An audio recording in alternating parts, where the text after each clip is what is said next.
Hello students, I welcome you all to the Rajangla education. और आज की क्लास में हम वन शॉट रिवीजन करने वाले हैं for the chapter organic compounds containing nitrogen. ठीक है, बिल्कुल छोटा चैप्टर है, बिल्कुल भी लेंदी चैप्टर नहीं है। बेसिकली इस चैप्टर में हमें पढ़ना क्या है, इस चैप्टर में हमें अमीन्स जो हैं उनके बारे में हमें पढ़ना है। Primary amine, secondary amine, tertiary amines. ठीक है, तो ये तो हमारे एलिफेटिक कंपाउंड्स हो जाएंगे। उसके अलावा हमें एरोमेटिक अमीन्स में जो हमारा मेन एक एनिलीन है उसके बारे में हमें यहाँ पर समझना है।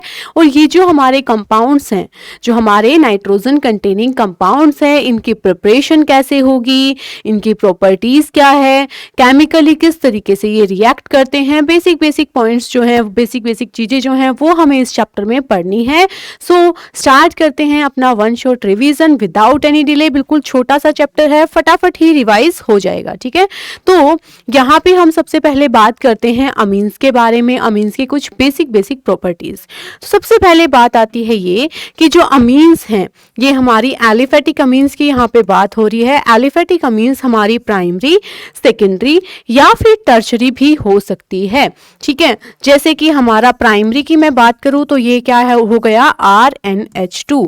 ये क्या है, हमारे पास प्राइमरी अमीन है। ठीक है, अगर मैं ये जो नाइट्रोजन है ना, इसके एक और हाइड्रोजन को मैं रिप्लेस कर देती हूँ एल्काइल ग्रुप से, तो ये हमारा क्या बन जाएगा, R2NH। तो ये हमारी कौन सी अमीन हुई, सेकेंडरी अमीन हो गई। ठीक है, अगर मैं जो हमारा अमोनिया है NH3, देखो सिंपल सी बात है, अमोनिया था, अमोनिया का एक हाइड्रोजन मैंने R से रिप्लेस किया तो किसका फॉर्मेशन हुआ, प्राइमरी अमीन का। अमोनिया के दो हाइड्रोजन को मैंने दो हाइड्रोजन अमोनिया के मैंने रिप्लेस कर दिए एल्काइल ग्रुप से, तो यहाँ पे सेकेंडरी अमीन बनी। और अगर मैंने जो अमोनिया है इसके तीनों ही हाइड्रोजन को किससे रिप्लेस कर दिया है, R ग्रुप से रिप्लेस कर दिया है, तो यहाँ पे जो है ना हमारा टर्शरी अमीन का फॉर्मेशन हो गया है। ठीक है, तो सिंपल सी बात है, जब हम अमीन्स की बात करेंगे तो हमारी प्राइमरी, सेकेंडरी या टर्शरी अमीन जो है पॉसिबल हो सकती है हमारे लिए। ठीक है, उसके अलावा हम बात करते हैं एरोमेटिक अमीन्स के बारे में। तो बच्चों, एरोमेटिक अमीन्स का यहाँ पे मीनिंग जो है ना वो एकदम सिंपल है। जब हमारे अमीन ग्रुप जो है, अमीन ग्रुप लगा होगा कहाँ पर, बेंजीन रिंग भी वहां पे साथ में प्रेजेंट होगी। तो यहाँ पे क्योंकि एरोमेटिक कंपाउंड्स में जनरली हमें हमारे सिलेबस के अकॉर्डिंग बेंजीन कंटेनिंग कंपाउंड्स को ही डिटेल में समझना होता है, तो यहाँ पे बेंजीन है और बेंजीन के साथ में NH2 ग्रुप जुड़ा हुआ है, तो ये हमारा एक एरोमेटिक अमीन बन गया। और यहाँ पे इसको हम क्या नाम देते हैं, इस कंपाउंड को हम बोलते हैं एनिलीन। ठीक है, इस कंपाउंड को बोला जाता है एनिलीन। अब यहाँ पे सिंपल है भाई, ये जो NH2 ग्रुप जुड़ा हुआ है, इसके दूसरे दो हाइड्रोजन्स जो हैं वो हम रिप्लेस कर सकते हैं किसी और ग्रुप के थ्रू भी। यहाँ पे एल्काइल ग्रुप भी लगा सकते हैं या फिर कोई दो फिनाइल रिंग्स भी लगा सकते हैं, तो वो तो डेरिवेटिव्स हो जाएंगे। बट मेनली एरोमेटिक अमीन्स की जब हम बात करेंगे तो हमें एनिलीन की जो प्रॉपर्टीज हैं उसको ही पढ़ते हुए चलना है। ठीक है, तो ये हमारे अमीन्स की एलिफेटिक वाली रेंज हो गई कि भाई primary, secondary and tertiary Amin. Aromatic amines में हमें मेनली हमारा जो फोकस है हमारा वो कहाँ पे रखना है, यहाँ पे एनिलीन पर। ठीक है, उसके अलावा ये जो एलिफेटिक अमीन्स हैं इसमें हमारे सिंपल चेन रहेंगे। जैसे मैं एग्जांपल लिखती हूँ CH3NH2, तो ये क्या हो गया, मिथाइल अमीन हो गया। ठीक है, यहाँ पे मैंने लिखा CH3NH और ये CH3, तो ये क्या हो गया, N मिथाइल मिथेनमाइन। ये हम नोमेनक्लेचर में बहुत अच्छे से कर चुके हैं। ठीक है, ऐसे ही टर्शरी अमीन के केस में मैं तीनों तरफ जो है एल्काइल ग्रुप लगा सकती हूँ, तो इसको क्या बोल दूंगी, N डाई मिथाइल मिथेनमाइन। ठीक है, तो ये हमारे एलिफेटिक अमीन्स हैं जहां पर हमारी कार्बन की चेन रहेगी। एरोमेटिक अमीन्स में हमारे पास बेंजीन डेरिवेटिव्स ऑफ अमीन्स रहेंगे। ठीक है, सिंपल है। अब उसके बाद हम बात कर लेते हैं सिंपल से पॉइंट की, जो कि क्या है, आइसोमेरिज्म इन अमीन्स। तो यहाँ पे क्या है, चेन आइसोमर्स भी हम देख सकते हैं। भाई सिंपल है, मैंने लिखा CH3 CH2 एंड NH2। एक कंपाउंड ये लिखा, क्या है ये, ब्यूटेनमाइन। 4 कार्बन है तो क्या बोलूंगी, इसको ब्यूटेनमाइन बोलूंगी। और अगर मैंने इसको लिख दिया इस तरीके से तो क्या लिखूंगी, CH3 CH2 CH3 एंड यहाँ पे CH2NH2। ठीक है, तो यहाँ पे मैंने क्या किया, चेन के अंदर ही मैं पूरा चेंज कर रही हूँ और यहाँ पे एक आइसोमर को फॉर्म कर रही हूँ। तो इस तरीके के जो आइसोमर होंगे उसको हम क्या बोलेंगे, चेन आइसोमर हो जाएंगे दोनों एक दूसरे के। ठीक है, ऐसे ही पोजीशन आइसोमर भी हम यहाँ पर देख सकते हैं। पोजीशन आइसोमर्स का फॉर्मेशन भी हमारे अमीन्स के केस में देखा जा सकता है। ठीक है, जैसे कि एक तो मैं इसको ऐसे लिखती हूँ CH3 CH2, दूसरा कलर यूज कर लेती हूँ ताकि ये मिक्स ना हो। तो यहाँ पे मैं क्या ले सकती हूँ पोजीशन के लिए example, CH3 CH2 CH2 NH2। ठीक है, एक में कैसे लिख सकती हूँ इसको, CH3 CH NH2 और यहाँ पे CH3। तो ये क्या है, मैंने जो फंक्शनल ग्रुप है उसकी पोजीशन को ही मैंने चेंज किया है। ठीक है, नेक्स्ट हम यहाँ पर क्या कर सकते हैं, मेटामेरिज्म भी यहाँ पर ऑब्जर्व कर सकते हैं। किस तरीके से, मैंने लिखा NH, एक तरफ मैंने लिखा क्या, CH2 CH3 और एक तरफ क्या लिख दिया, CH2 CH3।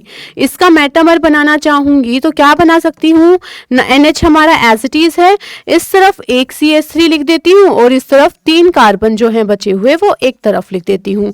तो बेसिकली हुआ क्या, जो हमारा ग्रुप है वो तो ऐसे का ऐसा है, NH तो उसकी पोजीशन पर है, बट जो दोनों तरफ हमारी चेन थी ना उसमें मैंने चेंज किया। तो यहाँ पे किसका एग्जाम्पल हो गया, मेटामर, हमने इसका बना दिया है। ठीक है, ये सब बातें हम बहुत अच्छे से कर चुके हैं in the chapter of nomenclature. GOC में जब हमने नोमेनक्लेचर के बारे में ये सब पढ़ा था वहां पे हमने देखा था। ठीक है, अब यहाँ पे मैं नेक्स्ट बात करती हूँ किसके, फंक्शनल आइसोमर्स के बारे में।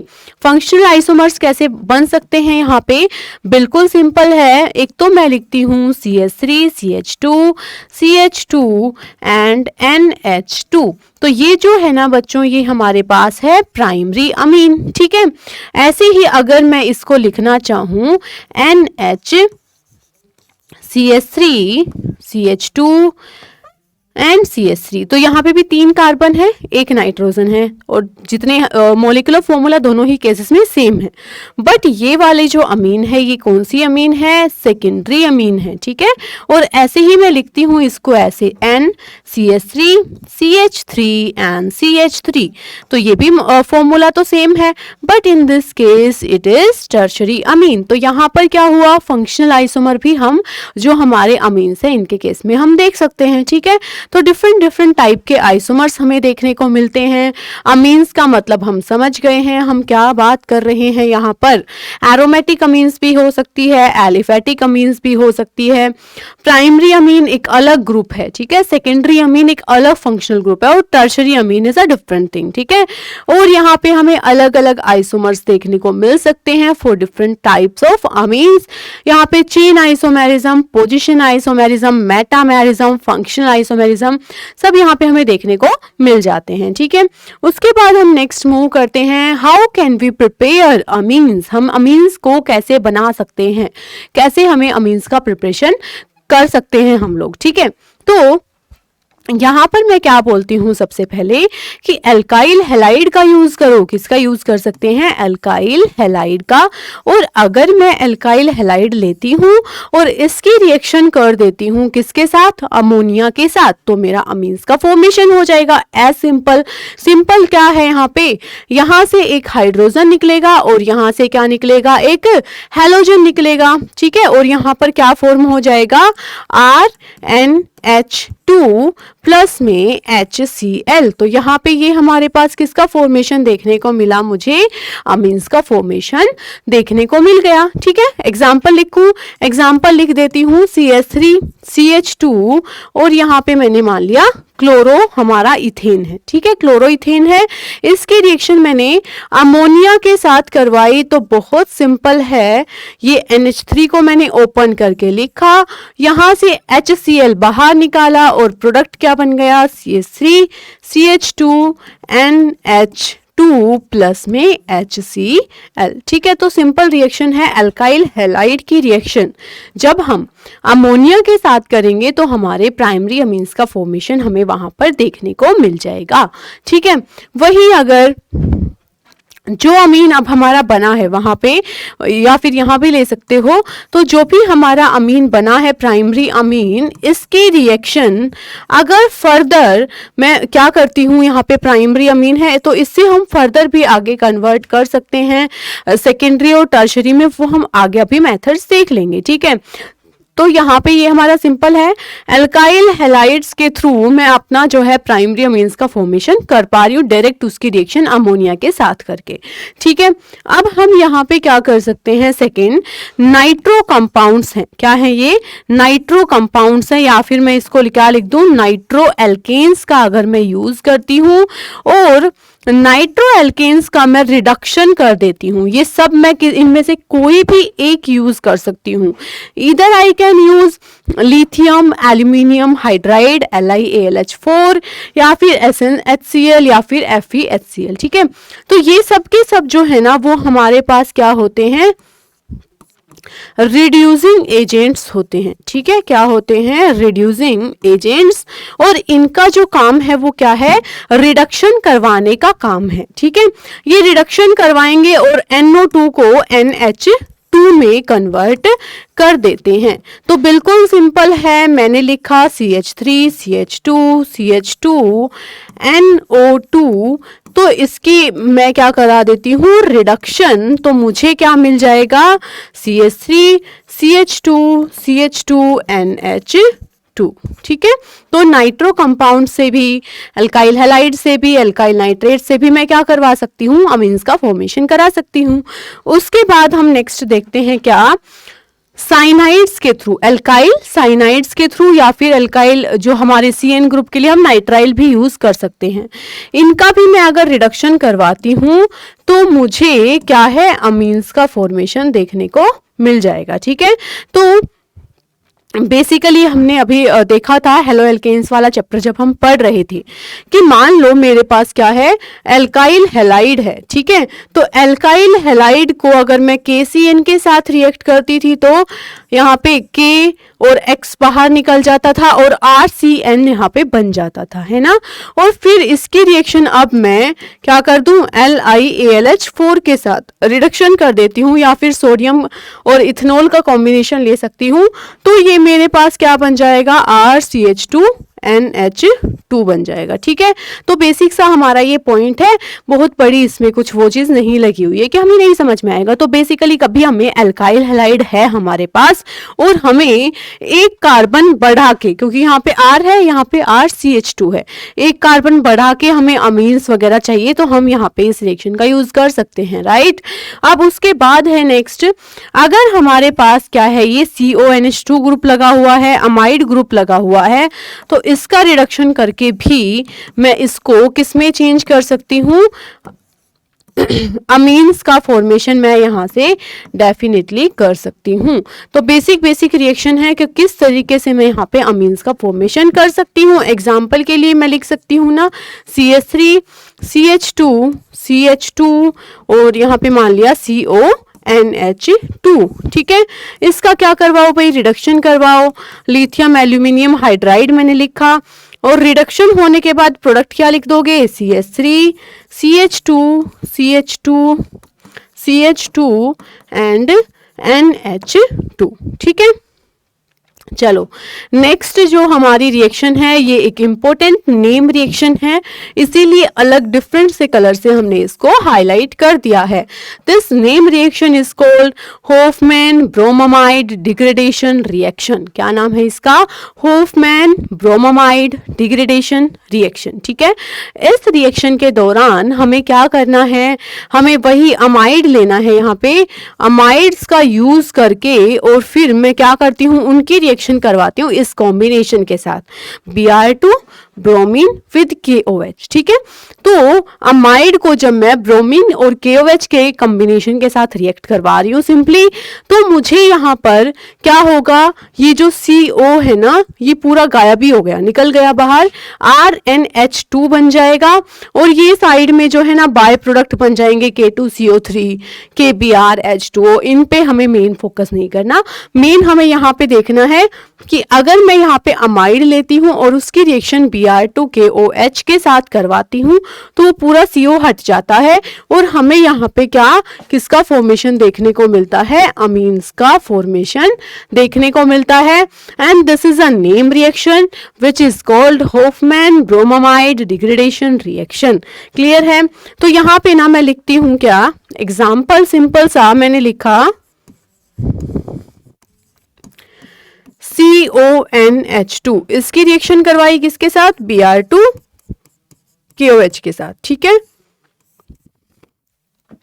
प्रोडक्ट बना दोगे कोई दिक्कत नहीं होगी ना, बस इस CO जो है ना इसको हटा देना है प्रोडक्ट से, बस यही है हमारी होफमैन ब्रोमामाइड डिग्रेडेशन रिएक्शन। ठीक है, क्या होगा यहाँ पे CH3 CH2 एंड NH2, ये हमारा मेन प्रोडक्ट बन जाएगा। उसके अलावा साथ में KBr वगैरह जो है बनते रहने दो, मेन चीज पे फोकस करो कि क्या तुम्हें पता होना चाहिए। ठीक है, तो Br2 और KOH का जो कॉम्बिनेशन हम ले रहे हैं उस रिएक्शन को किसके लिए, अमाइड्स को अमीन्स में कन्वर्ट करने के लिए, this reaction is called Hofmann bromamide degradation reaction. ठीक है, इतनी बात हमें याद रखनी है। उसके बाद हम यहाँ पे नेक्स्ट एग्जाम्पल लेकर चल सकते हैं। देखो कोई भी एग्जाम्पल हम ले सकते हैं, ऐसा नहीं कि ये अगर हम ये कंपाउंड लेते हैं तो उसके केस में ऐसा नहीं होगा।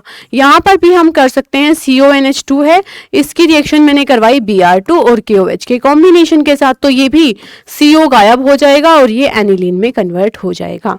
ठीक है, तो एग्जाम्पल हम अपने कन्वीनियंस के हिसाब से कोई भी कंसिडर कर सकते हैं। उसके अलावा मैं नेक्स्ट यहाँ पे देखती हूँ, यहाँ पे मैंने क्या लिया हुआ है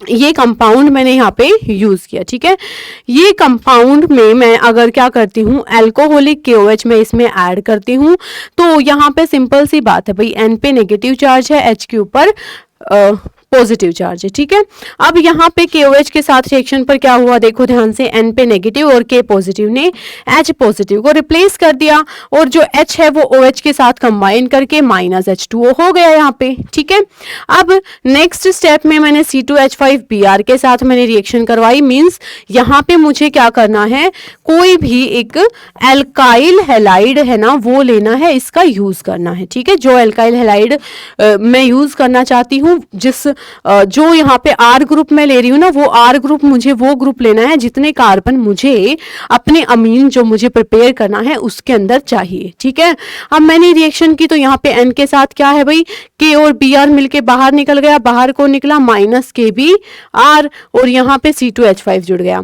अगले स्टेप में मैंने क्या किया, यहाँ पे हाइड्रोलिसिस कर दिया, जिससे कि ये जो है हमारा कंपाउंड बन गया, जिसको कि हम क्या बोलते हैं, थैलिक एसिड बोलते हैं, और ये हमारा क्या बन गया, अमीन बन गया। मतलब सिंपल सी बात है, जो ये C2H5 है, ये NH2, ये पूरा पार्ट बाहर निकला है, तो मतलब जो C2H5 है ये वही पार्ट है जो अल्काइल हैलाइड से आया था। मतलब जैसा अमीन तुम्हें बनाना है उस तरीके के अल्काइल हैलाइड को तुम्हें यहाँ पे यूज करना है, उतने ही कार्बन वाले। ठीक है, जिससे कि वही प्रोडक्ट जो तुम्हें चाहिए वो तुम्हारा यहाँ पर बन जाए। ठीक है, this is also a name reaction which is known as Gabriel phthalimide synthesis. ठीक है, क्या है ये, गैब्रियल थैलेमाइड सिंथेसिस। अब एक बात सिंपल सोचो, ये जो कंपाउंड है ना इसका क्या नाम है, थैलिक एसिड। इसका क्या नाम है, थैलिक एसिड इस कंपाउंड का नाम है।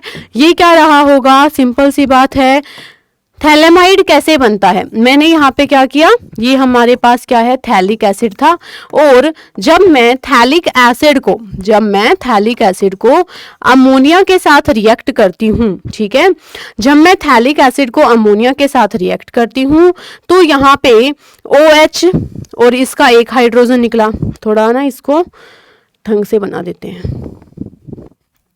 अमोनिया है तो NH एंड H। ठीक है, तो यहाँ से OH और H निकल गया तो एक वाटर निकलेगा, यहाँ से एक वाटर मॉलिक्यूल निकलेगा, और यहाँ से जो हमारा ये कंपाउंड बना ये क्या बन जाता है, CO, यहाँ से भी CO और यहाँ से NH। तो ये जो कंपाउंड है ये वो है जो हमें स्टार्टिंग में यूज करना है, and this compound is known as phthalimide. ठीक है, क्या है ये कंपाउंड, थैलेमाइड। ठीक है, थैलिक एसिड से बना है, ये जो कंपाउंड था ये क्या था, थैलिक एसिड था, तो तो थैलिक एसिड से हमने थैलेमाइड को प्रिपेयर कर लिया है और फिर थैलेमाइड की रिएक्शन हमने अल्कोहलिक KOH के साथ की, फिर हमने इसकी रिएक्शन उस अल्काइल हैलाइड से की जैसे हमें क्या चाहिए था, NH2 जैसा अमीन हमें बनाना था। ठीक है, फिर ये अल्काइल हैलाइड की रिएक्शन की, फिर उसका हाइड्रोलिसिस कर दिया, तो यहाँ पे हमें बाय प्रोडक्ट मिल गया थैलिक एसिड वापस से, और यहाँ पे क्या है हमारा मेन कंपाउंड अमीन जो कि हमें चाहिए था वो हमारा प्रिपेयर हो गया।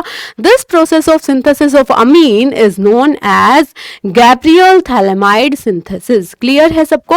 चलो अब हम मूव करते हैं नेक्स्ट जो है हमारा क्या, RN3। RN3 का मतलब हमारा सिंपल होता है, इसको क्या बोला जाता है, अजाइड्स। क्या बोलते हैं RN3 वाले कंपाउंड्स को? अजाइड्स बोलते हैं। और अगर यहाँ पर हम क्या करते हैं, रिड्यूसिंग एजेंट का यूज करते हैं विद अजाइड्स, तो हमें यहाँ पे अमीन्स का फॉर्मेशन देखने को मिलता है और बाय प्रोडक्ट हमारा N2 वगैरह निकल जाता है। तो बेसिकली यहाँ पे हमें अमीन्स का ही फॉर्मेशन देखने को मिलेगा। CH double bond NOOH group जो है इनको हम क्या बोलते हैं, ऑक्साइम्स। ऑक्साइम्स का जब हम रिडक्शन करते हैं तो भी हमें किसका फॉर्मेशन देखने को मिलता है, अमीन्स का फॉर्मेशन देखने को मिलता है। ठीक है, उसके बाद हम नेक्स्ट बात करते हैं स्किमेटिक रिएक्शन के बारे में। यहाँ पे हमें क्या करना होता है, बेसिकली यहाँ पे हमें RCOOH को हमने N3H के साथ रिएक्ट किया तो यहाँ पे RNH2 मिल गया, N2 बाहर निकल गया, CO2 बाहर निकल गया।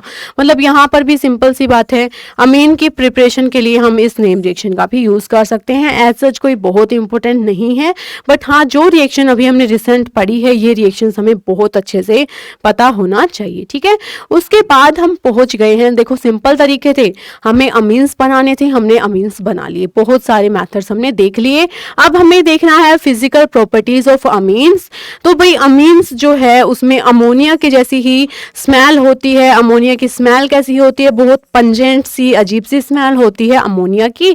तो उसी तरीके के स्मेल जो है ना वो अमीन्स के अंदर होती है जिस तरीके से अमोनिया में स्मेल होती है। ठीक है, उसके बाद है यहाँ पे बॉइलिंग पॉइंट। तो भाई बॉइलिंग पॉइंट जो है अमोनिया का वो काफी हाई बॉइलिंग पॉइंट होता है।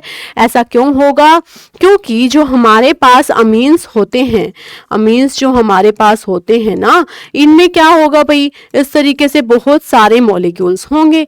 अब बहुत सारे मॉलिक्यूल्स जहां पर होंगे मतलब यहाँ पे हमें नाइट्रोजन भी दिख रहा है और हाइड्रोजन भी दिख रहा है, तो इसका मतलब जो हमारे अमीन्स हैं इनके बीच में क्या बनने की पॉसिबिलिटी रहती है, इनके बीच में होती है क्या, हाइड्रोजन बॉन्डिंग। ठीक है, इनके बीच में हाइड्रोजन बॉन्डिंग होती है और इसी हाइड्रोजन बॉन्डिंग की वजह से इनका बॉइलिंग पॉइंट ज्यादा होता है। ठीक है, सिंपल रीजन लिखना है। अब देखो हम क्या देखेंगे, अल्कोहल में भी हाइड्रोजन बॉन्डिंग होती है, अमीन्स में भी हाइड्रोजन बॉन्डिंग होती है, हाइड्रोकार्बन्स में हाइड्रोजन बॉन्डिंग नहीं होती। नॉर्मल कार्बन और हाइड्रोजन होते हैं हाइड्रोकार्बन्स में, तो हाइड्रोजन बॉन्डिंग कैसे हो जाएगी। ठीक है, इन दोनों में हाइड्रोजन बॉन्डिंग होती है, पर दोनों में से अल्कोहल का जो है बॉइलिंग पॉइंट ज्यादा होता है। ठीक है, अमीन्स में उससे कम और सबसे कम बॉइलिंग पॉइंट होगा हाइड्रोकार्बन्स में, क्योंकि यहाँ पर तो होती ही नहीं है हाइड्रोजन बॉन्डिंग। ठीक है, चलो अब यहाँ पे है हमारा कंपैरिजन किसका, कि हम अगर सबका कंपैरिजन करें, सबके बॉइलिंग पॉइंट का, तो क्या होगा। तो यहाँ पे हम देखते हैं क्या कि एसिड्स जो हैं उनका बॉइलिंग पॉइंट सबसे ज्यादा, फिर अल्कोहल का, फिर हमारा कीटोन आ जाता है, फिर एल्डिहाइड आता है, फिर हमारा अमीन्स आते हैं, फिर ईथर आता है और फिर हमारे हाइड्रोकार्बन्स आते हैं। तो ये हमारा पूरा ट्रेंड है जो है बॉइलिंग पॉइंट के बारे में, तो हमें पता होना चाहिए कि किस तरीके से वैरी कर रहा है। ऑक्सीजन वाले कंपाउंड्स पहले आते हैं, फिर नाइट्रोजन और फिर नॉर्मल हाइड्रोकार्बन्स। ठीक है, तो पहले एसिड आएगा, उसके बाद हमारा अल्कोहल, फिर ketone, aldehyde, amine, ether and then फिर क्या होता है यहाँ पे हाइड्रोकार्बन सबसे लास्ट में, क्योंकि यहाँ पे तो कोई है ही नहीं है ऑक्सीजन नाइट्रोजन वगैरह जो कि हाइड्रोजन बॉन्डिंग कर सके। ठीक है, उसके बाद मैं यहाँ पे देखती हूँ क्या, अगर मैं तीनों अमीन्स को कंपैरिजन करूं, प्राइमरी अमीन मतलब RNH2। ठीक है, सेकेंडरी अमीन का मतलब RNR, एक हाइड्रोजन। ठीक है, टर्शरी अमीन का मतलब यहाँ पे RNR R एंड R, ठीक है। तो यहाँ पे मैं क्या देखती हूँ, यहाँ हाइड्रोजन ज्यादा है, तो मतलब यहाँ पे हाइड्रोजन बॉन्डिंग होने की टेंडेंसी भी ज्यादा रहेगी। यहाँ से जब मैं इधर जाते जा रही हूँ तो हाइड्रोजन कम होती जा रही है, तो वहां पे हाइड्रोजन बॉन्डिंग की टेंडेंसी भी कम होती जा रही है, जिसकी वजह से क्या होगा, जिसकी वजह से होता ये है कि भाई यहाँ से यहाँ जाने पर जो हमारा हाइड्रोजन बॉन्डिंग की टेंडेंसी है वो कम हो रही है। तो सिंपल सी बात है, बॉइलिंग पॉइंट जो है वो भी बॉइलिंग पॉइंट भी क्या होगा, कम होता चला जाएगा। तो सबसे ज्यादा boiling point primary amine, then secondary and सबसे लीस्ट कहां पर होगा, टर्शरी अमीन के बारे में हमें देखना है, ठीक है। चलो नेक्स्ट अब हम देखते हैं यहाँ पे सोल्यूबिलिटी। सोल्यूबिलिटी की बात करें तो हमें पता है भाई प्राइमरी अमीन्स में कहीं ना कहीं ज्यादा हाइड्रोजन बॉन्डिंग है, तो वो ज्यादा हाइड्रोजन बॉन्डिंग पानी के साथ करके ज्यादा सोल्यूबल होगा as compare to secondary and tertiary amines, ठीक है।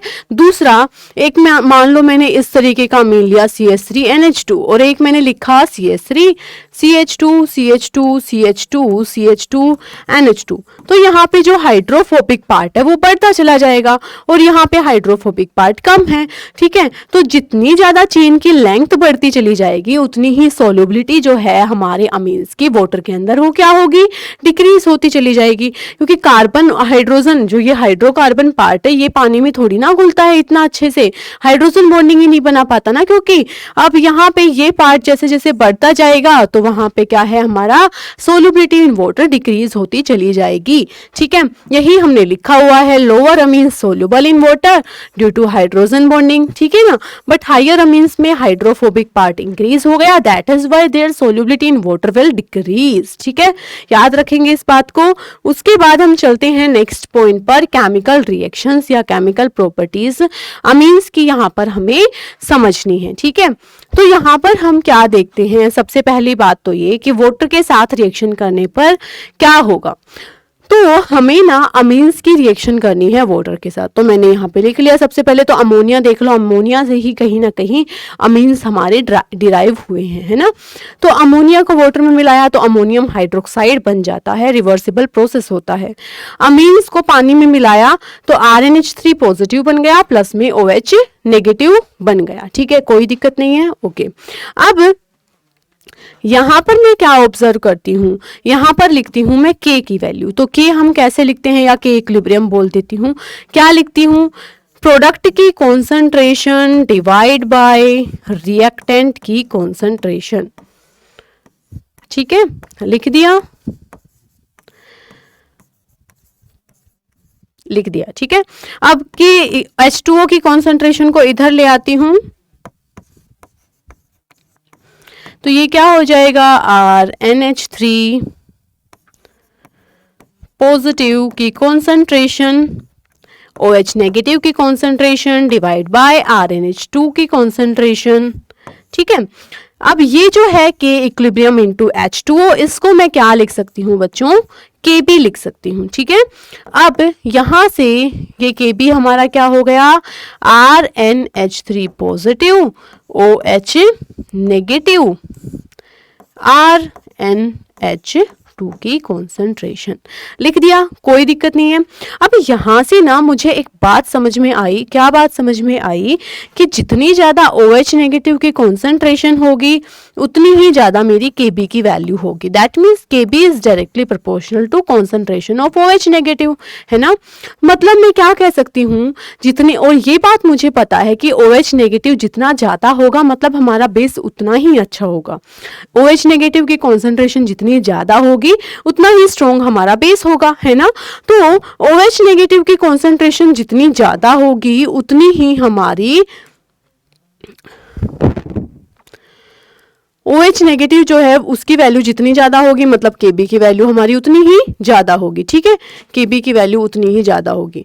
KB की वैल्यू जितनी ज्यादा, मैं क्या कह सकती हूँ, उतना ही हमारा स्ट्रॉन्ग बेस रहेगा, है ना। तो higher the value of KB stronger will be the base, clear है। अब मैं यहाँ पे एक रिलेशन लिखती हूँ, रिलेशन क्या है हमारा, PKB is equals to minus log of KB।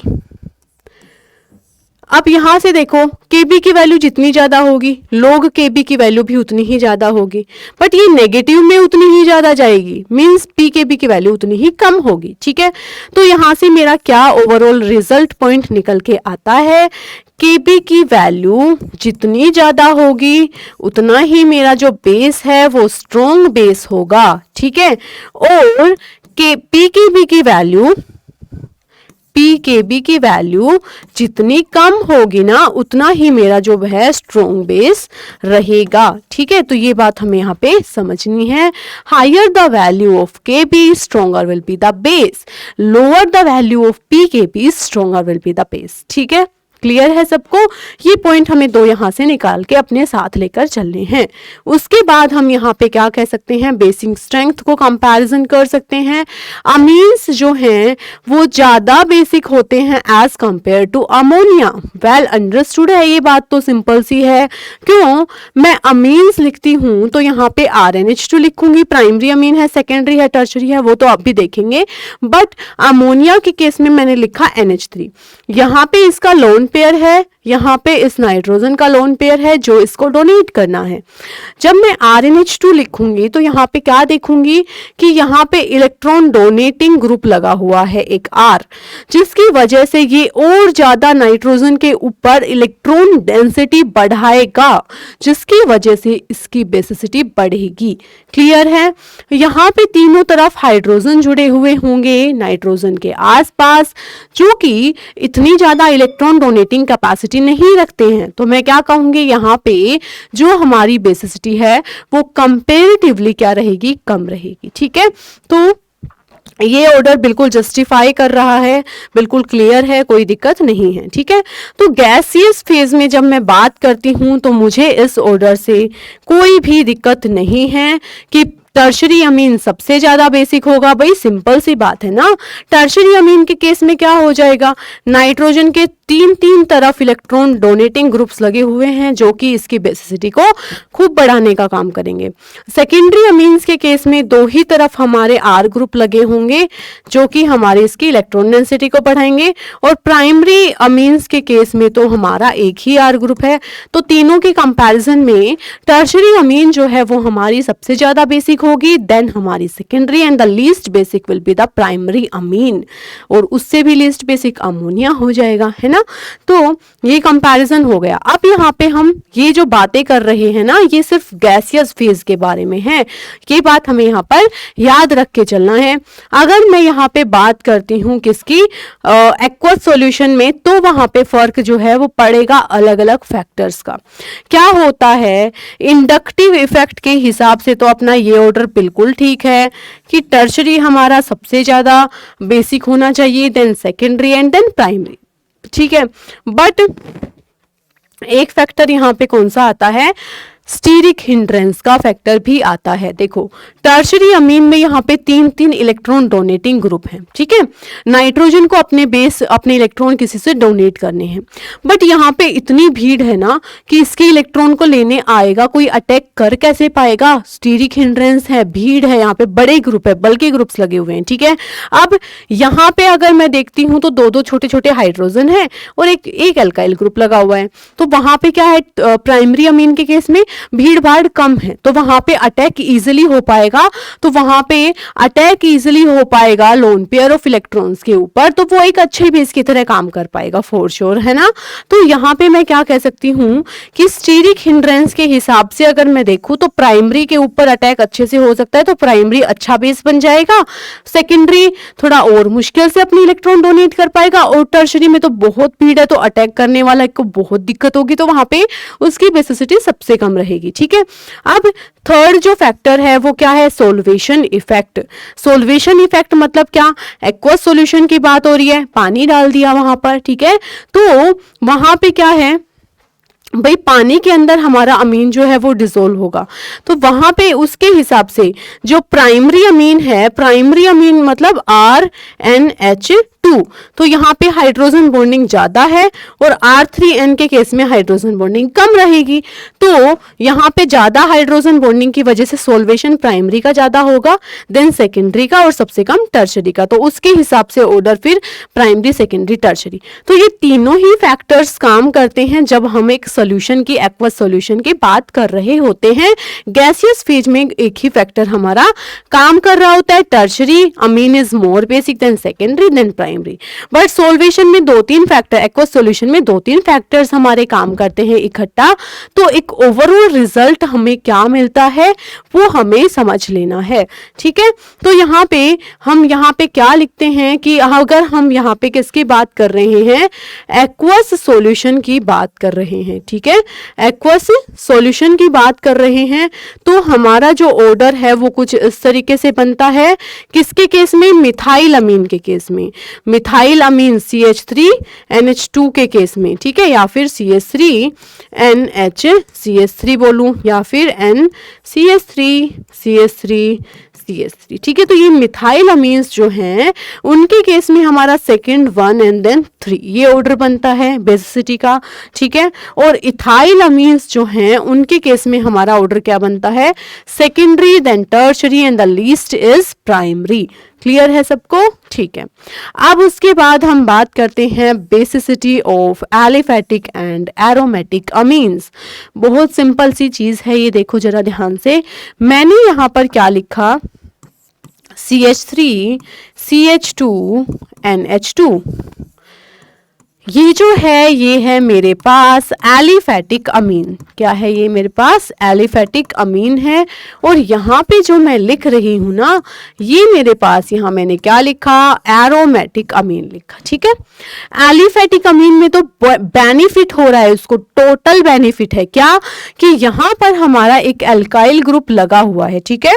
और ये एल्काइल ग्रुप की टेंडेंसी हमें पता है बाय इंडक्टिव इफेक्ट, ये कहीं ना कहीं यहाँ पे इलेक्ट्रॉन डेंसिटी बढ़ा रहा है। नाइट्रोजन के पास और ज्यादा इलेक्ट्रॉन डेंसिटी होगी तो और ये किसी को जाके अपने इलेक्ट्रॉन्स डोनेट कर पाएगा, एंड हेंस ये जो है इसकी बेसिसिटी जो है वो काफी अच्छी होगी, बेसिसिटी हाई हो जाएगी इसके केस में, ठीक है। बट यहाँ पे क्या होगा? जो हमारा ये केस चल रहा है ना, इसका क्या होने वाला है? तो यहाँ पे मैं क्या देखती हूँ, यहाँ पे प्रेजेंट है डबल बॉन्ड, है ना, और नाइट्रोजन के पास है लोन पेयर। तो ये जो लोन पेयर ऑफ इलेक्ट्रॉन है ना वो इधर चले जाएंगे रेजोनेंस करने, और जब ये इलेक्ट्रॉन जो है ना वो रेजोनेंस करने चले जाएंगे तो यहाँ पे एन नाइट्रोजन पे तो पॉजिटिव चार्ज आ गया, यहाँ पे नेगेटिव चार्ज तो रिंग पे घूम रहा है पूरा, है ना। तो रेजोनेंस के दौरान इस तरीके से अपना जो नाइट्रोजन है वो अपना जो लोन पेयर है ना उसको इधर उधर घुमाता रहेगा, और जिसकी वजह से उसका ये जो इलेक्ट्रॉन है, इलेक्ट्रॉन पेयर है, वो डोनेट करने के लिए नाइट्रोजन पर अवेलेबल ही बहुत कम टाइम के लिए रह पाएगा, क्योंकि ये जो इलेक्ट्रॉन पेयर है ना ये तो रेजोनेंस में इन्वॉल्व हो गया है ना। तो जिस वजह से क्या होगा कि ये जो हमारे एरोमेटिक कंपाउंड्स हैं ये लेस बेसिक होते हैं as compare to the aliphatic amines. Clear है? बिल्कुल सिंपल पॉइंट है, क्योंकि भाई अमीन्स जो है वो अपने बेसिक कैरेक्टर को तभी तो दिखाएंगे जब उसके पास इलेक्ट्रॉन होंगे किसी को देने के लिए। यहाँ पर तो क्या है, उसके इलेक्ट्रॉन रेजोनेंस में और चले गए, है ही नहीं इलेक्ट्रॉन, तो प्रोवाइड कैसे करेगा किसी को, है ना। तो बेसिसिटी जो है वो क्या हो जाएगी? एरोमेटिक अमीन्स में डिक्रीज हो जाएगी। क्लियर है? चलो अब हम यहाँ पे नेक्स्ट देखते हैं effect of substituents on aromatic amines, कि जब हम एरोमेटिक अमीन्स पर अलग अलग सब्स्टिट्यूएंट लगा देते हैं, कभी इलेक्ट्रॉन डोनेटिंग ग्रुप्स लगा के देखते हैं, कभी इलेक्ट्रॉन विड्रॉइंग ग्रुप्स, तो उनको लगाने से उनकी बेसिक स्ट्रेंथ पर क्या इफेक्ट पड़ेगा वो चीज अब हमें समझनी है, ठीक है।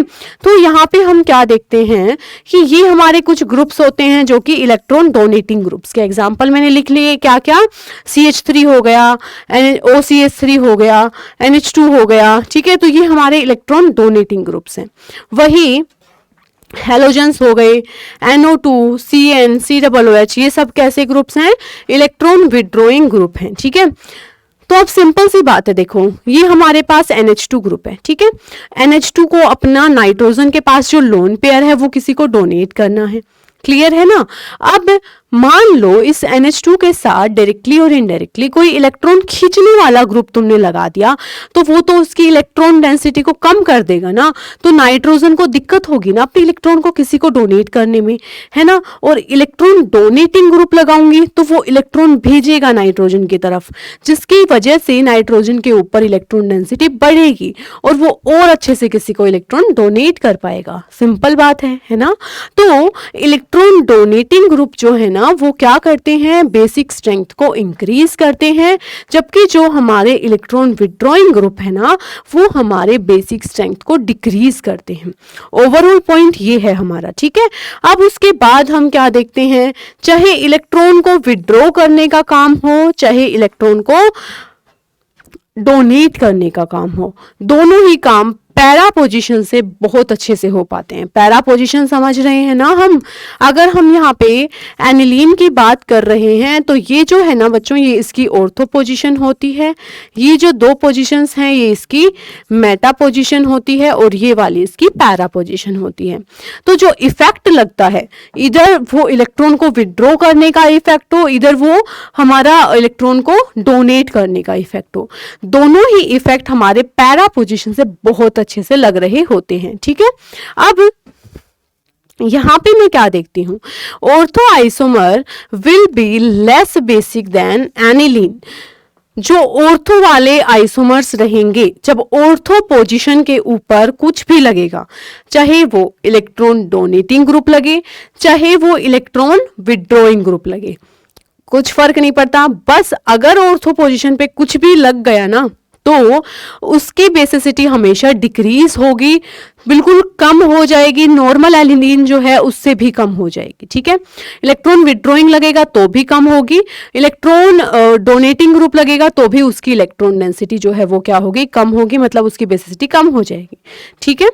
This effect is known as ortho effect. Ortho position जो है ना उसके ऊपर जब भी ग्रुप लगेगा तो वो कहीं ना कहीं क्या करेगा, जो हमारी बेसिसिटी है ना उसको डिक्रीज ही करेगा, चाहे वो कोई भी ग्रुप लगाए हम। क्लियर है। And this is due to ortho effect, बस इतना हमें याद रख लेना है। तो ये देखते हैं सबसे पहले पैरा पोजीशन पे CH3 है, एक बार मेटा पोजीशन पे CH3 है। तो हमें पता है जो CH3 है बच्चों वो तो कैसा ग्रुप है, इलेक्ट्रॉन डोनेटिंग ग्रुप है, ठीक है। और ये जो इलेक्ट्रॉन डोनेटिंग ग्रुप है ना ये हमारा चाहे हमारा इलेक्ट्रॉन डोनेटिंग ग्रुप है तो इलेक्ट्रॉन को डोनेट करेगा, इलेक्ट्रॉन डेंसिटी को बढ़ाएगा, नाइट्रोजन के ऊपर उसकी बेसिसिटी को बढ़ाएगा। लेकिन हमें यह भी याद रखना है पैरा पोजीशन के ऊपर अच्छे से इफेक्ट लगता है, मतलब पैरा पोजीशन वाले पे ज्यादा इलेक्ट्रॉन डेंसिटी पहुंचाएगा और मेटा वाला यहां तक कम इलेक्ट्रॉन डेंसिटी पहुंचाएगा। तो सिंपल सी बात है, इलेक्ट्रॉन डेंसिटी यहां पर ज्यादा होगी जिस वजह से बेसिसिटी भी यहां पर ज्यादा हो जाएगी, ठीक है। उसके बाद हम नेक्स्ट यहां पर बात करते हैं किस बारे में, कि यहाँ पे NO2 लगा है और NO2। अब NO2 जो है वो क्या ऐसा ग्रुप है बच्चों, इलेक्ट्रॉन विड्रॉइंग ग्रुप है और पैरा पोजीशन पर तो सारे इफेक्ट अच्छे लगते हैं, तो विड्रॉ भी अच्छे से कर पाएगा, वो विड्रॉ अच्छे से करेगा तो यहाँ पे इलेक्ट्रॉन डेंसिटी कम हो जाएगी, ठीक है, जिसकी वजह से यहाँ पे हमारी बेसिसिटी इसकी ज्यादा होगी, क्योंकि यहाँ पे भी करेगा तो विड्रॉ बट फिर भी पैरा पे ज्यादा विड्रॉल हो पाता है ना। बताया मैंने यहाँ पे सिंपली तुम्हें कि इफेक्ट जो है वो ज्यादा पैरा पे लगता है, पैरा पोजीशन पे लगता है। चाहे डोनेट करेगा तो डोनेट भी पैरा पे बहुत अच्छे से कर पाएगा और विड्रॉ भी ज्यादा कर पाएगा, ठीक है। तो विड्रॉ ज्यादा हो जाएगा तो इसकी बेसिसिटी कम हो जाएगी और यहाँ पे भी विड्रॉ होगा बट इसके कंपैरिजन में तो कम विड्रॉ होगा, तो इस वजह से इसकी बेसिसिटी ज्यादा होगी, ठीक है। नेक्स्ट है हमारा, यहाँ पे हमने CH3 लगा दिया ऑर्थो पोजीशन पे। अब देखो जो CH3 है ना वो बेशक से हमारा इलेक्ट्रॉन डोनेटिंग ग्रुप है, उसको इलेक्ट्रॉन डेंसिटी बढ़ानी चाहिए थी नाइट्रोजन के ऊपर, लेकिन फिर भी हमारा ये जो है हमारा लेस बेसिक होगा, क्योंकि ऑर्थो पोजीशन पे कुछ भी लगाओ, इलेक्ट्रॉन डोनेटिंग ग्रुप लगाओ चाहे इलेक्ट्रॉन विड्रॉइंग ग्रुप लगाओ, वो बेसिसिटी को डिक्रीज ही करेगा, ठीक है। तो इस वजह से हमारा नॉर्मल एनिलीन जो है ना वही हमारा ज्यादा बेसिक होगा as compare to orthomethyl aniline. Clear है? ठीक है। उसके बाद हम नेक्स्ट यहाँ पर बात करते हैं, NO2 ग्रुप लगा दिया यहाँ पे, तो NO2 इलेक्ट्रॉन विड्रॉइंग ग्रुप है, वैसे ही यहाँ पे तो है ना, तो विड्रॉइंग ग्रुप है तो वैसे ही इलेक्ट्रॉन खींचने का काम करता है, लेकिन अगर ऑर्थो पोजीशन पे लग गया तो उसकी बेसिसिटी कम ही होगी नॉर्मल एनिलीन से भी। ठीक है, चाहे फिर वो डोनेटिंग ग्रुप लगे चाहे इलेक्ट्रॉन विड्रॉइंग ग्रुप लगे। क्लियर है? चलो नेक्स्ट अब हम बात करते हैं क्या, इन अलग अलग नंबर ऑफ कंपाउंड्स में हमें बात करनी है। अब यहाँ पे CH3 लगा हुआ है, CH3 हमें पता है कैसा ग्रुप है, इलेक्ट्रॉन डोनेटिंग ग्रुप है। ठीक है, तो इलेक्ट्रॉन डोनेट पैरा पोजीशन पर सबसे अच्छे से हो पाएगा, तो सबसे ज्यादा बेसिक कौन होगा? पैरा पोजीशन वाला। फिर उसके बाद कौन सा होगा? मेटा पोजीशन वाला, क्योंकि इलेक्ट्रॉन डोनेट तो यहां से भी होगा। ठीक है, फिर उसके बाद नॉर्मल एनिलीन, और सबसे कम ऑर्थो आइसोमर, क्योंकि ऑर्थो पोजीशन पे तो हमारा चाहे इलेक्ट्रॉन डोनेटिंग ग्रुप लगे चाहे इलेक्ट्रॉन विड्रॉइंग ग्रुप लगे, वहां पे तो हमेशा बेसिसिटी जो है एनिलीन से भी कम चली जाएगी। क्लियर है? सिंपल था पॉइंट, कोई दिक्कत नहीं होनी चाहिए। अब उसके बाद हम यहाँ पे क्या देखते हैं, NO2 ग्रुप के बारे में देखते हैं। NO2 ग्रुप जो है बच्चों वो होता है इलेक्ट्रॉन विड्रॉइंग ग्रुप। NO2 जो है वो इलेक्ट्रॉन विड्रॉइंग ग्रुप है, और विड्रॉ पैरा से हमारा क्या होगा भाई, ज्यादा विड्रॉ करेगा तो पैरा वाला आएगा। ठीक है, फिर उसके बाद मेटा वाला आएगा, यहाँ दोनों जगह विड्रॉ हो रहे हैं इलेक्ट्रॉन। ठीक है, और यहाँ पे एनिलीन कम से कम इसमें विड्रॉइंग ग्रुप लगा तो नहीं हुआ, तो इसकी बेसिसिटी ज्यादा होगी। और ऑर्थो पोजीशन पे तो हमारा इलेक्ट्रॉन डोनेटिंग ग्रुप लगे चाहे इलेक्ट्रॉन विड्रॉइंग ग्रुप लगे, उसकी बेसिसिटी सबसे कम हो जाएगी उस पोजीशन पर। अगर हमारा कुछ भी लग गया तो सबसे कम ऑर्थो वाले को कर देना है ऑटोमेटिकली। ठीक है, अब उसके बाद यहाँ पर है कि एनिलीन है एक हमारे पास यहाँ पे मिथाइल ग्रुप, और एक दोनों एनिलीन के हाइड्रोजन हटा के दो मिथाइल ग्रुप।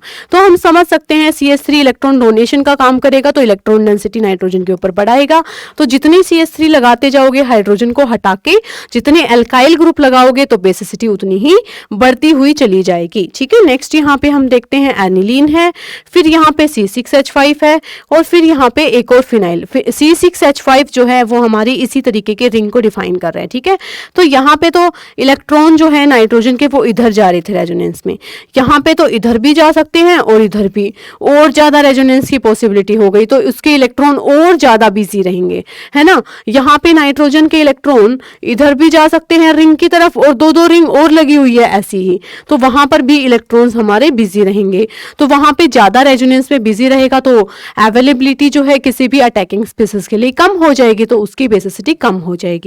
तो सबसे ज्यादा बेसिक हमारा ये हो जाएगा एनिलीन, देन हमारा N phenyl aniline, and then हमारा एन डाइफिनाइल एनिलीन। क्लियर है? सिंपल है। अब उसके बाद हम देखते हैं नेक्स्ट रिएक्शन। अगर हम यहाँ पे लेते हैं क्या CH3NH2 और इसकी रिएक्शन HCl के साथ करेंगे तो क्या होगा? सिंपल है बिल्कुल, हमारा यहाँ पे क्या होने वाला है भाई, यहाँ पे H पॉजिटिव Cl नेगेटिव है। ठीक है, तो यहाँ से CH3NHCH3,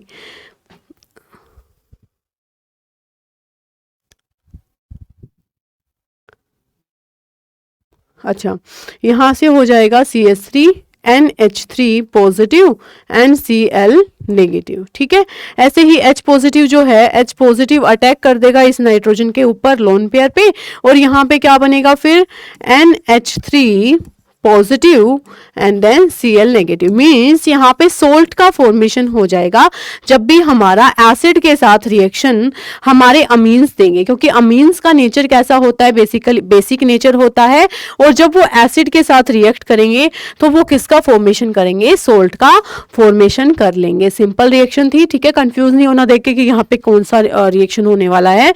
बेस है, ये हमारे कैसे बिहेव करते हैं, अमीन्स वगैरह जो है वो बेस की तरह, और बेस की रिएक्शन जैसे ही एसिड के साथ करोगे तो सोल्ट का फॉर्मेशन हमें यहाँ पर देखने को मिल जाएगा। ठीक है, उसके बाद हम देखते हैं कि हमारे यहाँ पे जो हम AgCl के साथ हमने रिएक्ट किया अमीन्स को, या CuSO4 के साथ, ये हमारे क्या है, ट्रांजिशन एलिमेंट्स के कंपाउंड है ना।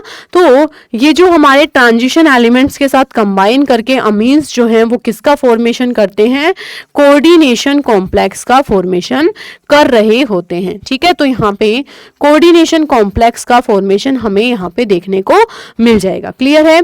ठीक है, सिंपल रिएक्शंस है, उनको हम देख के कर सकते हैं। उसके बाद हम नेक्स्ट देखते हैं, अगर हम अमीन्स लेते हैं, ठीक है, क्या लेते हैं, अगर हम अमीन्स लेते हैं और उनकी रिएक्शंस हम करवाते हैं एल्काइल हैलाइड्स के साथ, तो किस तरीके से रिएक्शन होगी। ठीक है, सिंपल है, यहाँ पर हमें पता है RNH2 है और यहाँ पे हमारे पास है एल्काइल हैलाइड। ठीक है, तो ये जो X है ना और ये H, इसका दोनों क्या हो जाएंगे, बाहर रिमूव हो जाएंगे और यहाँ से हमारा क्या बन जाएगा, R2NH का फॉर्मेशन हो जाएगा। दैट मीन्स ये हमारे पास प्राइमरी अमीन थी, अब ये हमारे पास सेकेंडरी अमीन जो है वो बन जाएगी। ठीक है, ऐसे ही फिर से फर्दर अगर हम रिएक्शन करवाते हैं तो क्या बन जाएगा, यहाँ पे R3N बन जाएगा। मीन्स टर्शरी अमीन का फॉर्मेशन यहाँ पर हमें देखने को मिलेगा और जो हमारा ये वाला हाइड्रोजन था ये भी हैलोजन के साथ मिलके बाहर इसके साथ एल्काइल हैलाइड के साथ मिलके बाहर निकल जाएगा। ये सेम ही चल रहा है हमारे यहाँ पे, एल्काइल हैलाइड ही हमें रिपीटेडली यूज करना है। यहाँ पे भी RX है, ये भी हमारे पास RX है। ठीक है, फिर फर्दर जब रिएक्शन होगी तो अब हमें यहाँ पे समझना है टर्शरी अमीन बनने के बाद ये हमारा नेगेटिव है एंड ये हमारा R जो है वो हमारा क्या है, पॉजिटिव पार्ट है और X हमारा नेगेटिव है। ठीक है, तो नाइट्रोजन के पास एक लोन पेयर ऑफ इलेक्ट्रॉन भी प्रेजेंट है जिसके ऊपर ये हमारा अटैक कर देगा R पॉजिटिव और जिसकी वजह से हमें यहाँ पे ऑब्टेन होगा क्या, R4N पॉजिटिव और ये हमारे पास क्या बोला जाएगा, क्वाटरनरी अमोनियम सोल्ट। ठीक है, क्या हो जाएगा, क्वाटरनरी अमोनियम सोल्ट का फॉर्मेशन हमें यहाँ पर देखने को मिल जाएगा। क्लियर है सबको? सेम हमारा यहाँ पे क्या है, देखो अभी हम अमीन्स लेकर चल रहे थे, अब हम यहाँ पे एनिलीन, बेंजीन डेरिवेटिव ऑफ अमीन हम बोलें तो एनिलीन की जो हम बात करते हैं ये अगर हम लेकर चलते हैं तो किसका फॉर्मेशन हो जाएगा। सिंपल है, यहाँ से भी हमारा HI रिलीज होगा और यहाँ पे किसका फॉर्मेशन होगा, फर्स्ट स्टेप में NHCH3 का। ठीक है, फिर जो ये सेकेंड हाइड्रोजन है ना नाइट्रोजन के पास, ये भी हमारा रिमूव हो जाएगा अगले स्टेप में और ये हमारा क्या बन जाएगा, NN डाइमिथाइल एनिलीन का फॉर्मेशन हमें यहाँ पर देखने को मिल जाएगा। क्लियर है? ठीक है, उसके बाद है नेक्स्ट, अगर हम किसके साथ रिएक्शन करवाते हैं, अगर हम रिएक्शन करवाते हैं अमीन्स की एसिड क्लोराइड्स के साथ तो क्या होगा। ठीक है, क्या है हमारे पास, ये RCOCl एसिड क्लोराइड है तो बेसिक हमारा स्टेप हमें फॉलो करना है। क्या, यहाँ पे है RNH2 और यहाँ पर है RCONCl, तो यहाँ से बाहर क्या निकला भाई, HCl जो है वो बाहर रिमूव हो जाएगा, एलिमिनेशन हो जाएगा इसका और प्रोडक्ट क्या बन जाएगा, RNHCOR। तो सिंपल है, हम प्रोडक्ट लिख सकते हैं, यहाँ पे क्या हो जाएगा, RNHCOR। इस तरीके से हम प्रोडक्ट बना सकते हैं।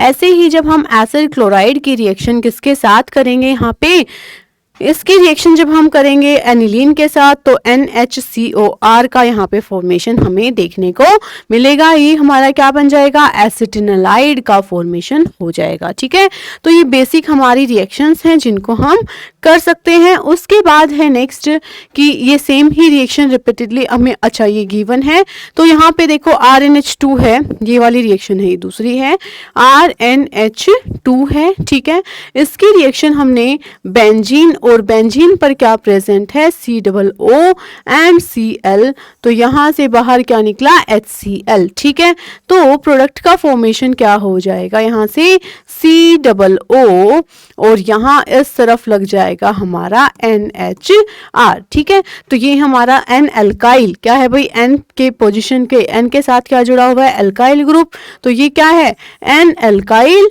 बेंजोएट का फॉर्मेशन हमें यहाँ पे देखने को मिल जाएगा। जाएगा। क्लियर है, कोई इसमें दिक्कत नहीं होगी। अब उसके बाद देखते हैं नेक्स्ट, एनिलीन और बेंजीन के ऊपर COCl, वही यही तो लिखा हुआ है, इसको 2 बार हमने रिपीटली लिख दिया तो इसको हम कर लेंगे। ठीक है, फिर नेक्स्ट हमें क्या गिवन है कि ये कार्बोनिल ग्रुप के साथ जब हमारे प्राइमरी अमीन्स रिएक्ट करते हैं तो H2O बाहर निकल जाता है, माइनस ऑफ H2O बनता हो जाता है, और ये जो हमारा बनता है ना C डबल बॉन्ड NR, ये हमारा क्या है, स्किप्स बेस बोला जाता है। ठीक है, ये जो कंपाउंड बनता है इसको हम क्या बोलते हैं, स्किप्स बेस बोल देते हैं। क्लियर है। अब उसके बाद हम नेक्स्ट बात करते हैं रिएक्शन विद क्लोरोफॉर्म, कि क्लोरोफॉर्म के साथ किस तरीके से जो हमारे अमीन्स है ना वो रिएक्ट करते हैं। तो यहाँ पे हमें क्या देखना है भाई, सिंपल है। अगर मैं यहाँ पे अमीन लेती हूँ जो कि हमारी प्राइमरी अमीन हमने यहाँ पे यूज की हुई है, और इसकी रिएक्शन करवाती हूँ विद क्या, क्लोरोफॉर्म, CHCl3 का मीन्स हमारा क्या हो गया, क्लोरोफॉर्म है, और साथ में मैंने क्या लिया हुआ है, एक बेस लिया हुआ है। तो यहाँ पर जो हमारा अमीन है वो किसका फॉर्मेशन कर देता है, आइसोसाइनाइड ग्रुप यहाँ पे लग जाएगा। ठीक है, क्या है ये हमारा एल्काइल आइसोसाइनाइड। ठीक है, तो आइसोसाइनाइड RNC कंपाउंड का फॉर्मेशन मेजरली हमें यहाँ पे देखने को मिल रहा होता है। सिमिलरली अगर मैं एनिलीन लेके चलती हूँ और इसकी रिएक्शन इस कॉम्बो के साथ करवाती हूँ ऑफ CHCl3 एंड KOH, तो यहाँ पे हमें किसका फॉर्मेशन देखने को मिलेगा, बेंजीन के ऊपर NC बन जाएगा। ठीक है, सिंपल है। ग्रिग्नार्ड रिएजेंट के साथ अगर मैं अमीन्स की रिएक्शन करवाती हूँ तो मुझे किसका फॉर्मेशन देखने को मिलता है, एल्केन्स का फॉर्मेशन देखने को मिल जाएगा, क्योंकि सिंपल है, एज सच इसमें कोई बहुत बड़ा वो नहीं है। क्या है देखो, RNH, ठीक है, और यहां से एक और H, और यहां पर क्या है बच्चों, RMG एंड X। तो देखो सिंपल है, यहाँ से एक H पॉजिटिव के फॉर्म में बाहर निकलेगा, यहाँ पे R नेगेटिव और Mg पॉजिटिव, तो इसका नेगेटिव और इसका पॉजिटिव पार्ट कंबाइन कर जाएंगे और ये दोनों आपस में कंबाइन कर जाएंगे।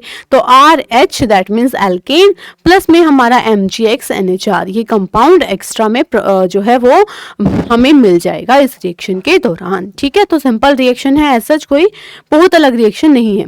नेक्स्ट है हमारे पास reaction with benzene sulphonyl chloride.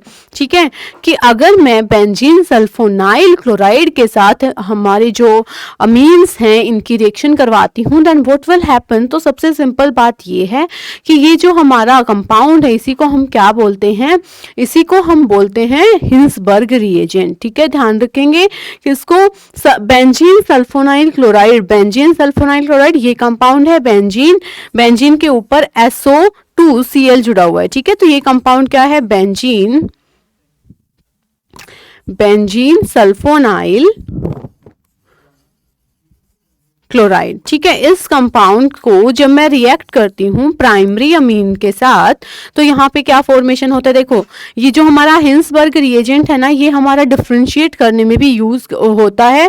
किस किस को डिफरेंशिएट करता है, ये मैं लिख सकती हूँ यहाँ पर, डिफरेंशिएट जो हमारा हिंसबर्ग रिएजेंट है ना, it differentiate between primary, secondary and tertiary amines. तो तीनों में ये डिफरेंशिएट करने के लिए भी मैं हिंसबर्ग रिएजेंट का यूज कर सकती हूँ। हिंसबर्ग रिएजेंट क्या होता है, बेंजीन सल्फोनाइल क्लोराइड ही हिंसबर्ग रिएजेंट बोला जाता है। जब मैं इसकी प्राइमरी अमीन्स के साथ रिएक्ट करती हूँ तो सिंपल है, यहाँ से एक H निकलेगा, यहाँ से Cl, और ये कंपाउंड हमारा बन जाएगा जिसको बोला जाएगा एन एल्काइल सल्फोनामाइड। ठीक है, ये जो हमारा कंपाउंड बनता है, अगर हमारी अमीन प्राइमरी अमीन है तो जो कंपाउंड हमारा बनता है ना, ये जो कंपाउंड है ये हमारा सोल्यूबल रहेगा एल्कली के अंदर, बेस में घुल जाएगा। ठीक है, वैसे ही मैंने इस हिंसबर्ग रिएजेंट के साथ अगर सेकेंडरी अमीन को रिएक्ट किया तो हमारा जो कंपाउंड बनेगा सिंपल है, यहाँ से H बाहर निकलेगा और यहाँ से Cl और यहाँ पे S के साथ NR2 जुड़ जाएगा। ठीक है, तो ये जो कंपाउंड हमारा सेकेंडरी अमीन की वजह से कुछ भी बनेगा ना, वो हमारा इनसोल्युबल रहेगा एल्कली के अंदर। तो प्राइमरी और secondary will be differentiated. Tertiary अमीन के केस में यहाँ पे कोई हाइड्रोजन है ही नहीं, दैट मीन्स HCl बाहर निकल नहीं पाएगा, दैट मीन्स यहाँ पे कोई रिएक्शन नहीं होती। ठीक है, तो बेसिकली मैं प्राइमरी, सेकेंडरी एंड टर्शरी अमीन को डिफरेंशिएट कर सकती हूँ by using this Hinsberg reagent, because primary जो हमारे क्या है प्राइमरी अमीन्स है ना, वो क्या करते हैं, वो सिंपल सी बात है हमारा फॉर्मेशन करते हैं कंपाउंड का जो कि अल्कली में घुल जाएगा। यहाँ पे सेकेंडरी अमीन का जो प्रोडक्ट बनता है वो हमारा बेस में नहीं घुलता है। उसके अलावा जो हमारा टर्शरी वाला है वो तो रिएक्शन ही नहीं कर पाएगा, ठीक है। उसके बाद हम चलते हैं next, substitution reaction of benzene ring. हमने बेंजीन रिंग के बारे में काफ़ी सब्स्टिट्यूशन रिएक्शंस के बारे में देखा है, सुना है ना। अब बात ये आती है एनिलीन के बारे में। अब ये किस तरीके से हमारा रिएक्ट करता है, तो जब बात आती है एनिलीन की तो ये है हमारा एनिलीन बेंजीन के ऊपर NH2। अब इसके पास लोन पेयर है जो कि ये रिंग की तरफ पूरा ट्रांसफर करता रहेगा, ठीक है।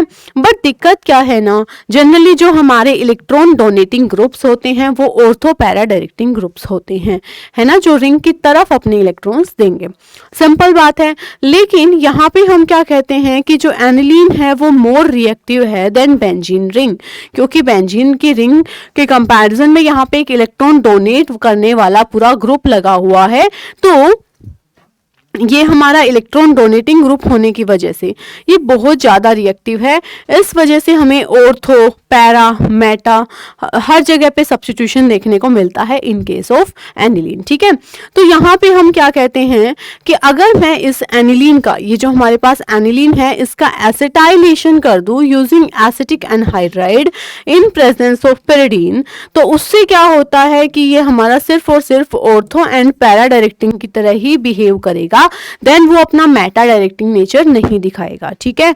तो यहाँ पे मैंने ये क्या यूज किया हुआ है, सिंपल हमें दिखाई दे रहा है, क्या है, एसिटिक एनहाइड्राइड है। इस एसिटिक एनहाइड्राइड के साथ जब मैंने रिएक्ट किया किसको, एनिलीन को, तो मेरे पास क्या कंपाउंड बना, ये कंपाउंड बना, ठीक है। क्या, इसका मैंने एसिटाइलेशन कर दिया, ठीक है।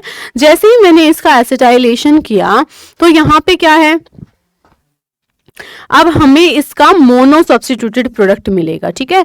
अब ये नहीं कि कोई भी हमारा जो ग्रुप है वो ऑर्थो मेटा पैरा हर जगह आके अटैच हो जाए, तो इस तरीके का नहीं, हमें सिंपल है ऑर्थो प्रोडक्ट मिलेगा अलग, पैरा मिलेगा अलग, ठीक है। तो ये बिहेवियर हमारा एनिलीन के अंदर आ सके, इस वजह से हम इसका क्या कर देते हैं, पहले एसिटाइलेशन कर देते हैं। क्लियर है। तो यहाँ पे अगर मैं देखूं नेक्स्ट एनिलीन है, एनिलीन की रिएक्शन मैंने ब्रोमीन वाटर के साथ की, तो नॉर्मल कंडीशन में जब मैंने ये किया ना तो मुझे कुछ इस तरीके का प्रोडक्ट ऑब्टेन हो रहा था, ये वाला प्रोडक्ट मुझे ऑब्टेन हो रहा था कि एनिलीन है यहाँ पर और इसके ऑर्थो पोजीशन पे भी ब्रोमीन जुड़ गया, यहाँ पे भी ब्रोमीन जुड़ गया, यहाँ पे भी ब्रोमीन जुड़ गया, तो ये इस तरीके का जो प्रोडक्ट है ना वो मुझे ऑब्टेन हुआ। लेकिन फिर मैंने क्या किया, पहले स्टेप में इसको प्रोटेक्ट कर दिया बाय यूजिंग एसिटिक एनहाइड्राइड, जिसकी वजह से फिर क्या होने लगा, यहाँ पे मुझे ऑब्टेन हुआ पहले स्टेप में NHCOCH3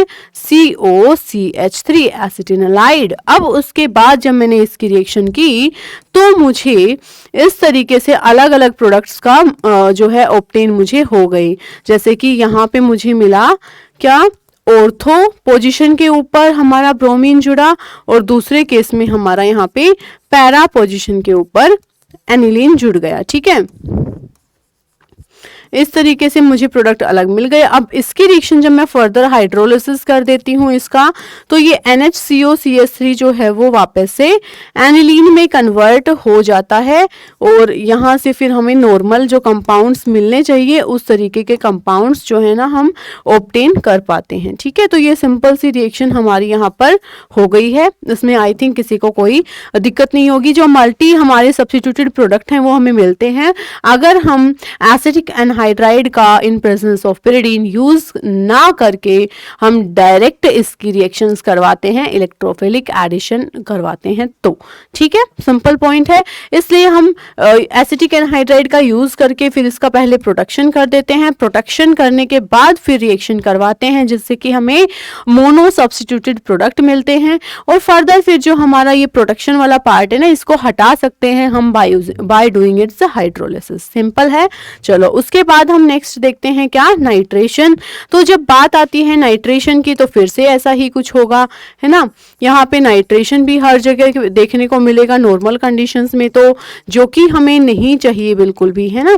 तो यहाँ पे मैं क्या करती हूँ, सिंपली फिर से इसका प्रोटेक्शन कर देती हूँ, जिससे कि जो एनिलीन है ना वो पहले NHCOCH3 में कन्वर्ट हो जाए, और फिर जब मैं उसका नाइट्रेशन करूँगी ना तो मुझे फिर प्रॉपर इस तरीके से कंपाउंड मिल जाएंगे। एक बार तो ऑर्थो पोजीशन पे NO2 और एक बार मिल गया मुझे ये पैरा पोजीशन पर NO2 ग्रुप। ठीक है, तो सिंपल तरीका हमारा जो है ना अप्लाई हो जाता है। फिर अब बात ये आती है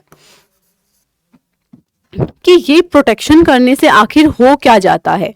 तो यहाँ पे ना बेंजीन के ऊपर क्या है, NHCOCH3, ये हमारा कंपाउंड है। ठीक है, अब ये है ना, ये करने से एनिलीन जो है वो इतना जो बहुत हाईली एक्टिवेटिंग था, रिंग को बहुत हाईली एक्टिवेट कर देता था, वो अब इतना थोड़ा डीएक्टिवेट कैसे हो जाता है, वो इस वजह से क्योंकि यहाँ पे हमने क्या लगा दिया भाई, यहाँ पे COCH3, जिसकी वजह से जो लोन पेयर ऑफ नाइट्रोजन है वो इधर की तरफ रेजोनेंस में भी इन्वॉल्व हो गई, और अब पूरे के पूरे इलेक्ट्रॉन जो हैं वो बेंजीन रिंग की तरफ ही रेजोनेंस करने में फोकस्ड नहीं है, जिसकी वजह से इलेक्ट्रॉन डेंसिटी कहीं ना कहीं बेंजीन के ऊपर कम हो गई, जिसकी वजह से इलेक्ट्रोफिलिक एडिशन रिएक्शन जो होने वाली है वो इतनी वाइग्रस नहीं रहेगी अब पहले के जितनी। क्लियर है? ठीक है, अब उसके बाद हम नेक्स्ट बात करते हैं सल्फोनेशन की। तो सल्फोनेशन जब हमने किया तो पहले हमारा यहाँ पे किसका फॉर्मेशन हो गया, एक सोल्ट का, क्योंकि NH2 जो है वो हमारा बेस की तरह बिहेव करेगा, और फिर जब हमने उसकी रिएक्शन कॉन्सेंट्रेटेड H2SO4 के साथ करवाई तो NH3 पॉजिटिव HSO4 नेगेटिव, इस तरीके से सॉल्ट का फॉर्मेशन यहाँ पे हुआ, जो को फर्दर हीट करने पे हमारा यहाँ पे रीअरेंजमेंट देखने को मिलता है, और NH3 पॉजिटिव पार्ट यहाँ और SO3 नेगेटिव पार्ट यहाँ, जो कि ज्विटर आयन के फॉर्म में एग्जिस्ट कर रहा होता है। ठीक है, और बाद में H पॉजिटिव यहाँ से निकल के, H पॉजिटिव जो है ना वो हमारा यहाँ से निकल के और यहाँ पे चला जाता है, बस और कुछ नहीं हुआ। तो यहाँ से ज्विटर आयन का फॉर्मेशन देखने को हमें मिलता है कब, ज्विटर आयन का फॉर्मेशन हमें देखने को मिलता है जब हम रिएक्शन करवाते हैं जो हमारा एनिलीन है उसकी कॉन्सेंट्रेटेड H2SO4 के साथ, मतलब सल्फोनेशन जब हम कराने जाते हैं उस टाइम पर। ठीक है, नेक्स्ट है हमारा कपलिंग रिएक्शन के बारे में। कपलिंग रिएक्शन का मतलब सिंपल है हमारा कि जब हम क्या करते हैं, डाइज का फॉर्मेशन करते हैं। कपलिंग रिएक्शन का जो मेनली यूज है वो डाई फॉर्मेशन के लिए किया जाता है। अलग अलग कपड़ों में हम डाई डलवाते हैं ना कलर्ड बनाने के लिए उनको, तो जब हमारी कपलिंग रिएक्शंस है ना उनको हमें डाई वगैरह के लिए यूज करना होता है। अब बात ये आती है कि हम यहाँ पे क्या कर सकते हैं, तो सिंपल है, हमारा बेंजीन डाइएजोनियम क्लोराइड है और इसकी रिएक्शन मुझे किसके साथ करनी है, एनिलीन के साथ रिएक्शन करनी है। ठीक है, तो यहाँ पे क्या होगा, ये वाला जो हमारा H है ये, और यहाँ से हमारा Cl दोनों निकल के HCl बनाएंगे, और ये हमारा डाइएजो, ये N2 N double bond N जहां भी आता है, तो ये हमारा डाइएजो कंपाउंड का फॉर्मेशन हमें देखने को मिलता है। और ये जो हमारी डाई बनती है एनिलीन का यूज करके विद डाइएजोनियम क्लोराइड, तो ये येलो कलर की डाई होती है। ठीक है, तो बेसिकली मैं क्या कह सकती हूँ कि कपलिंग रिएक्शन में क्या होता है, जो हमारा बेंजीन डाइएजोनियम क्लोराइड एक कंपाउंड है जिसकी रिएक्शन अभी हम देखेंगे भी, तो उसका यूज करके मैं एनिलीन, फिनोल वगैरह इनके साथ इनकी रिएक्शन करती हूँ, और येलो, ऑरेंज अलग अलग कलर की जो डाइज हैं उनका फॉर्मेशन करना हमें होता है। ठीक है, तो डाई फॉर्मेशन के लिए कपलिंग रिएक्शन का यूज किया जा सकता है। सिंपल सी बात है, जो बेस है ये इलेक्ट्रॉन डेंसिटी इधर भेज रहा है, तो H पॉजिटिव यहाँ से इजीली निकल के HCl के फॉर्म में बाहर निकलेगा, और यहाँ पे एक डाई का फॉर्मेशन हो सकता है जिसको कि हम बोल रहे हैं कपलिंग रिएक्शन। ठीक है, तो बेसिकली दो रिएक्शन तुम्हें पढ़नी होती है। अब यहाँ पे डाइएजोटाइजेशन रिएक्शन के बारे में बात कर लेते हैं। सिंपल है, क्या रहेगा, हमारा एनिलीन हमारे पास है। ठीक है, एनिलीन को मैं लेती हूं और इसके रिएक्शन में करवा देती हूं किसके साथ, NaNO2 के, NaNO2 प्लस HCl, ये कॉम्बिनेशन मैंने लिया है। ठीक है, दोनों का कॉम्बिनेशन भी लिख सकती हूँ, और मुझे पता है NaNO2 HCl मिलके NaCl बाहर निकल जाएगा और बचेगा क्या, HONO। ठीक है, या फिर क्या बोल सकती हूँ इसको, NO2। इनमें से कुछ भी एक लिखा मिल जाए तो सिंपल सी बात है, एनिलीन की रिएक्शन अगर मैं इस रिएजेंट के साथ करवा रही हूं तो एनिलीन कन्वर्ट हो जाता है किसमें, बेंजीन डाइअज़ोनियम क्लोराइड के अंदर। ठीक है, तो यहां से जो हमारा कंपाउंड बनता है वो क्या है, बेंजीन के ऊपर N2 positive Cl negative, benzene diazonium chloride. ये जो कंपाउंड है ना, इस कंपाउंड को क्या बोला जाता है, बेंजीन डाइअज़ोनियम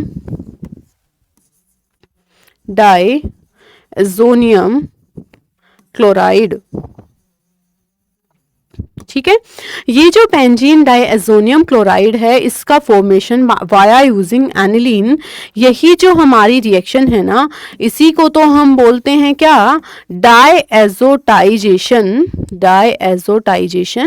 रिएक्शन। ठीक है, सिंपल रिएक्शन है एज सच, इसमें कोई दिक्कत नहीं होनी चाहिए। अब यहाँ पे देखो, इस बेंजीन डाइअज़ोनियम क्लोराइड का यूज करके हम नंबर ऑफ कंपाउंड सिंथेसाइज कर सकते हैं। कौन कौन से होते हैं वो कंपाउंड्स, वो देख लेते हैं।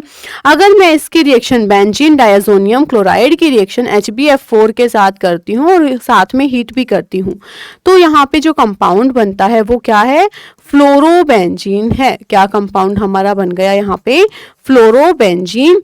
और ये जो हमारी है ना नेम रिएक्शन है, और इस नेम रिएक्शन को हम क्या बोलते हैं बच्चों, बाल-स्कीमन रिएक्शन। क्या बोलते हैं, बाल-स्कीमन रिएक्शन। ठीक है,